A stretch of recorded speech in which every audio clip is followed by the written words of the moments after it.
ഇന്ത്യക്കെതിരെയുള്ള നിലപാടുകൾ അമേരിക്ക മയപ്പെടുത്തുമോ? American president Donald Trump മയപ്പെടുത്തിയ നിലപാടുമായി എത്തുന്നു.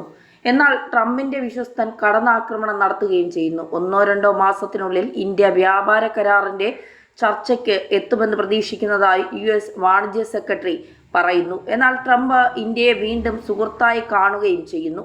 അമേരിക്കയ്ക്ക് ഇന്ത്യൻ വിഷയത്തിൽ ആശയക്കുഴപ്പത്തിന് തെളിവാണ് ഇതെല്ലാം. വാഷിംഗ്ടൺ എപ്പോഴും ചർച്ചകൾക്ക് തയ്യാറാണെന്നും റഷ്യൻ എണ്ണയുടെ വാങ്ങൽ വർദ്ധിപ്പിച്ചത് ഇന്ത്യ ചെയ്ത തെറ്റാണെന്നും ലുട്നിക് പറയുന്നു. റഷ്യയിൽ നിന്ന് എണ്ണ വാങ്ങുന്നതിന്റെ പേരിൽ ലുട്നിക് ഇന്ത്യയെ വിമർശിച്ചു. $ഡോളറിനെ പിന്തുണയ്ക്കാനും ബ്രിക്സിൽ നിന്ന് പിൻവാങ്ങാനും ഇന്ത്യയോട് ലുട്നിക് ആഹ്വാനം ചെയ്തിട്ടുണ്ട്. അതായത് ഇന്ത്യയിൽ സമ്മർദ്ദം തുടരുകയാണ് അമേരിക്ക, എന്നാൽ ഇത് ഇന്ത്യ വകവയ്ക്കില്ല. ഇന്ത്യ ഇപ്പോൾ ചെയ്യുന്നത് ഇഷ്ടമാകുന്നില്ല എന്നാണ് ഡൊണാൾഡ് ട്രംപ് ഇന്നും പറയുന്നത്. ഇന്ത്യയും മോദിയും നല്ല സുഹൃത്താണ്, എന്നാൽ റഷ്യയിൽ നിന്ന് എണ്ണ വാങ്ങുന്നത് അംഗീകരിക്കാൻ കഴിയില്ലെന്നാണ് ട്രംപ് പറയുന്നത്. നരേന്ദ്രമോദിയെ നല്ല ഭരണാധികാരിയായും ട്രംപ് വിശേഷിപ്പിക്കുന്നുണ്ട്. ഇന്ത്യ ചൈനീസ് പക്ഷത്തേക്ക് മാറില്ല എന്നും പറയുന്നുണ്ട്. ഇന്ത്യയുമായുള്ള പ്രശ്നം പരിഹരിക്കണമെന്നും ട്രംപ് പറയുന്നു. ട്രംപ് കഴിഞ്ഞ ദിവസം നടത്തിയതിൽ നിന്നും ഭിന്നമാണ് പുതിയ പ്രസ്താവന. ഇന്ത്യയെ കടന്നാക്രമിച്ചില്ല എന്നതും ശ്രദ്ധേയമാണ്. മോദിയെ സുഹൃത്തായും നല്ല ബന്ധമുണ്ടെന്നും ട്രംപ് പറയുന്നു. ഇന്ത്യയുമായുള്ള പ്രശ്നം പരിഹരിക്കുമെന്നും ട്രംപ് പറയുന്നു. ഇതിന് തൊട്ടു മുമ്പായിരുന്നു ലുട്നിക് ആഞ്ഞടിച്ചത്. ഒന്നോ രണ്ടോ മാസത്തിനുള്ളിൽ ഇന്ത്യ ചർച്ചയ്ക്കെത്തുമെന്ന് ഞാൻ കരുതുന്നു. അവർ ക്ഷമ ചോദിക്കും. ഡൊണാൾഡ് ട്രംപുമായി ഒരു കരാറുണ്ടാക്കാൻ ശ്രമിക്കുകയും ചെയ്യും. നരേന്ദ്രമോദിയുമായി എങ്ങനെ ഇടപഴകണം എന്നതിനെക്കുറിച്ചുള്ള തീരുമാനം ട്രംപിൻ്റെതായിരിക്കും.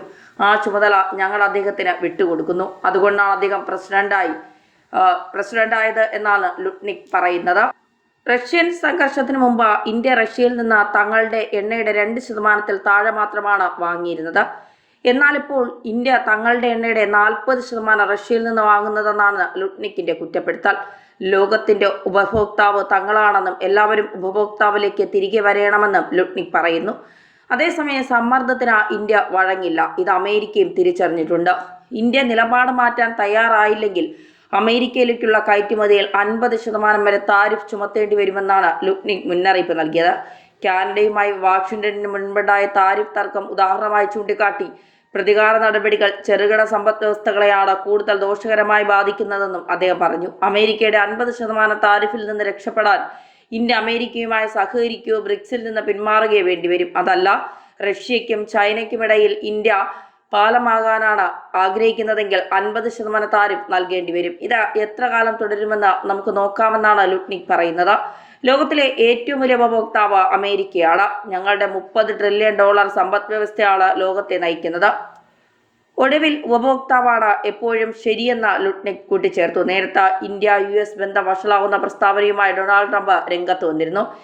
ഇരുണ്ട ദുരൂഹത ചൈനീസ് പക്ഷത്തേക്ക് ചേർന്ന ഇന്ത്യക്കും റഷ്യയ്ക്കും സമൃദ്ധ ഭാവി ആശംസിക്കുന്നു എന്നതായിരുന്നു ട്രംപിന്റെ പരിഹാസ വാക്കുകൾ. ട്രംപിന്റെ പോസ്റ്റിനോട് പ്രതികരിക്കാത്ത ഇന്ത്യ ട്രംപിന്റെ ഉപദേഷ്ടാവ് പ്രധാനമന്ത്രിക്കെതിരെ നടത്തിയ പ്രസ്താവന തള്ളിക്കളഞ്ഞു.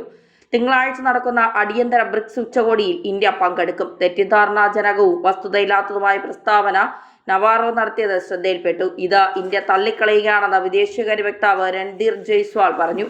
അമേരിക്കൻ പ്രസിഡന്റും ഇന്ത്യക്കെതിരെ അടുത്ത കാലത്തൊന്നും നടത്താത്ത പ്രസ്താവനയാണിത്. നരേന്ദ്രമോദിയും ഷീ ജിൻപിങ്ങും പുടിനും ഒന്നിച്ചു നിൽക്കുന്നതിന്റെ ചിത്രം നൽകിക്കൊണ്ടാണ് ട്രംപ് 3 രാജ്യങ്ങളെയും പരിഹസിക്കുന്നത്. 2 രാജ്യങ്ങൾ സുതാര്യമല്ലാത്ത ചൈനയുടെ പക്ഷത്തേക്ക് മാറി എന്ന സന്ദേശമാണ് തന്റെ സഖ്യകക്ഷികൾക്ക് ട്രംപ് നൽകുന്നത്. 3 രാജ്യങ്ങൾക്കും ഒന്നിച്ച് നീണ്ട സമൃദ്ധ ഭാവി ഉണ്ടാവട്ടെ എന്ന് ട്രംപ് പറയുന്നു.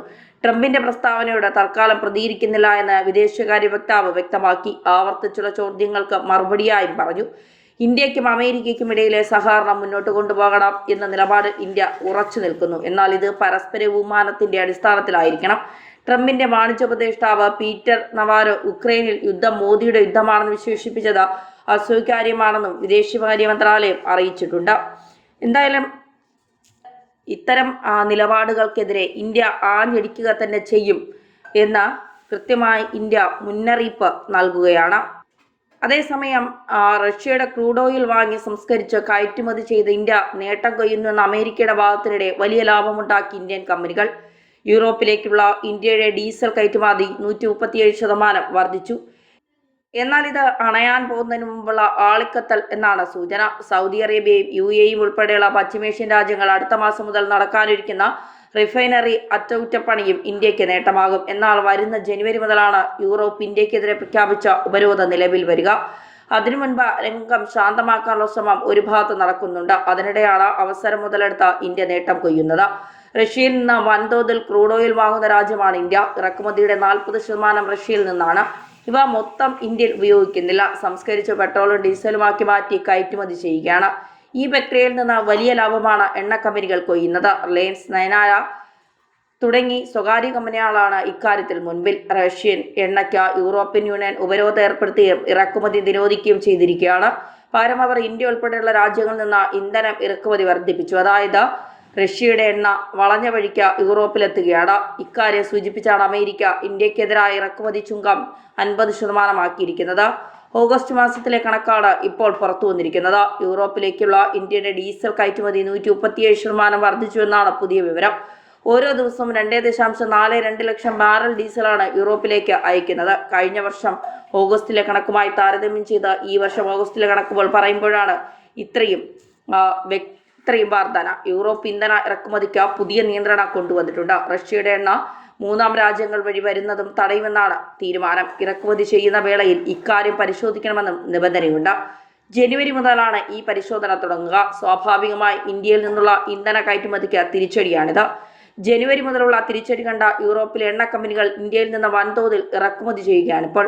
മാത്രമല്ല, പശ്ചിമേഷ്യയിലെ എണ്ണ കമ്പനികളുടെ റിഫൈനറികളിൽ അറ്റകുറ്റപ്പണി നടക്കുന്ന ഒക്ടോബർ, നവംബർ മാസങ്ങളിലാണ്. ഈ വേളയിലും ഇന്ത്യയുടെ ഇന്ധനത്തിന് ആവശ്യക്കാർ ഏറുക. അതും ഇന്ത്യൻ കമ്പനികൾക്ക് നേട്ടമാകും. അമേരിക്കയുമായി ചർച്ച നടത്തി നിലവിലെ താരിഫ് പോരിൽ പരിഹാരം കാണാൻ ഇന്ത്യ ശ്രമിക്കുന്നുണ്ട്. അത് വിജയിച്ചാൽ ഇന്ത്യയിൽ നിന്നുള്ള കയറ്റുമതി ജനുവരിക്ക് ശേഷവും തുടരുമെന്ന് പ്രതീക്ഷിക്കാം. ഇന്ത്യ നിലപാടിൽ ഉറച്ചു നിൽക്കുമ്പോൾ ആ തിരിച്ചടി കിട്ടുന്നത് അമേരിക്കയ്ക്കാണ്. അമേരിക്ക ഇതിനെ എങ്ങനെ കാണും എന്നതിലാണ് ഇപ്പോൾ എല്ലാവരുടെയും ശ്രദ്ധ. അതായത് അമേരിക്ക പറയുന്നുണ്ട്, ഞങ്ങൾ ഇന്ത്യക്കൊപ്പം നിൽക്കും, ഇന്ത്യ മറ്റു രാജ്യങ്ങളുമായുള്ള ബന്ധം അവസാനിപ്പിക്കണം, ബ്രിക്സിൽ നിന്ന് ഇറങ്ങി വരണമെന്നൊക്കെ. പക്ഷേ ഇന്ത്യ പറയുന്നു, ഞങ്ങൾ തെറ്റ് ചെയ്തിട്ടില്ലാത്തിടത്തോളം കാലം ഞങ്ങൾക്കാരെയും ഭയക്കേണ്ട കാര്യമില്ല എന്നും. അത്തരം നിലപാടുകളുമായി ഇന്ത്യ മുന്നോട്ട് പോകുമ്പോൾ ഇനി എന്താണ് അമേരിക്കയിൽ നിന്ന് വരുന്നത്, അല്ലെങ്കിൽ അമേരിക്കയുടെ ട്രംപ് അടക്കമുള്ള നേതാക്കൾ പറയുന്നത് എന്നുള്ളതാണ്. നേരത്തെ ട്രംപ് ഇത്തരം നടപടികൾ എടുക്കുമ്പോൾ പേടിച്ച് ഓടിപ്പോയ രാജ്യങ്ങളെപ്പോലെ അല്ല ഇന്ത്യ എന്നുള്ളത് കൃത്യമായി മനസ്സിലാക്കുക. ഇപ്പോൾ ഇന്ത്യയും ചൈനയും റഷ്യയും തമ്മിലുള്ള ചിത്രങ്ങളൊക്കെ പങ്കുവെച്ചുകൊണ്ട് ട്രംപ് രംഗത്തെത്തുമ്പോൾ അത് ഇന്ത്യയെ കൂടുതൽ ചൊടിപ്പിക്കുമോ, നിശബ്ദമായി നിന്നുകൊണ്ട് ഇന്ത്യ മറുപടി പറയുമോ എന്നൊക്കെയുള്ളത് കാത്തിരുന്ന് തന്നെ